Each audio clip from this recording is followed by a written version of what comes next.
It's really important to have reconciliation, because then we reconcile with all what has occurred and all what has happened to us in the past, so we move forward with the future.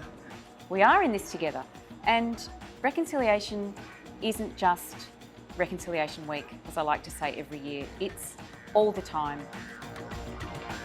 So the art project came about because we had actually applied to the Department of Health and Human Services cancer program to provide more cultural safety across the hospital, and so that was a great opportunity. We were able to receive some funding, and we wanted to do something that wasn't about delivering or producing a resource and training, but something that we could give back to staff and patients and make them feel welcome here.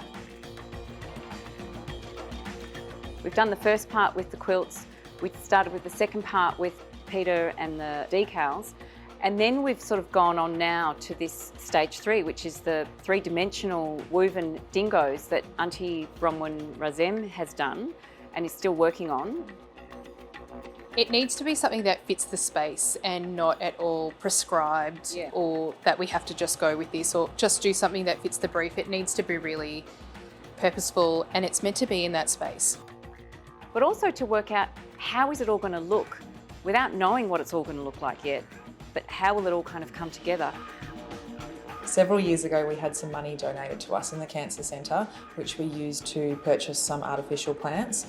They were looking very tired and dated and a little dusty. Recently in the Cancer Centre we have engaged with some local Indigenous artists who've created beautiful artworks like this to really brighten up the space. The installation of the dingoes will provide a nice refreshing look to our light well in the Cancer Centre. The hospital sort of approached me and we were talking about local artists, and it was important to be someone from the southeast. Sometimes Aboriginal art is seen as just one thing, as dot art or from the desert. I use the dingo a lot in my work. People love dogs, and that's our native dog. It's our native dog, but it's always almost been treated like a nuisance. So to me, it's like a representation of Aboriginal people in general. As a queer man in the community, I often felt excluded and being an outsider, and so the dingo represents that to me as well. In this project, I've worked with Auntie Bronwyn Razem to create an environment where the dingo's there as a companion animal. We named it Jambi. Jambi always stuck in my mind. Jambi means friend.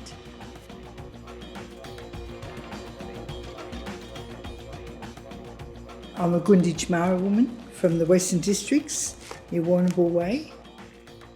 As far as weaving's concerned, I had my mother pass it on to me, and her mother passed it on to her.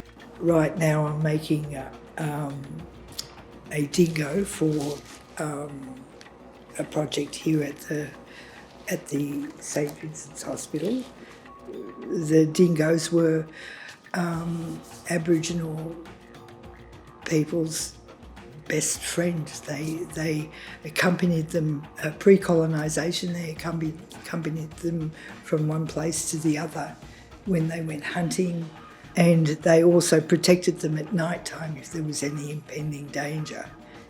So dingoes are a very, very important part of Indigenous culture.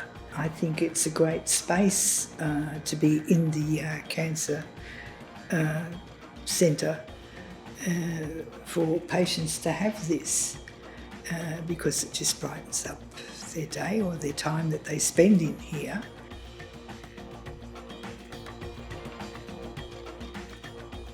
I was just absolutely delighted to be involved in this. It's really great to be doing a project in the cancer ward. What's been rewarding, I think, for us is to work with the Cancer Centre a little bit more. Seeing how much people want to be involved in a project like this, it would be great to see more of this sort of thing happen. It just shows how many more opportunities there are.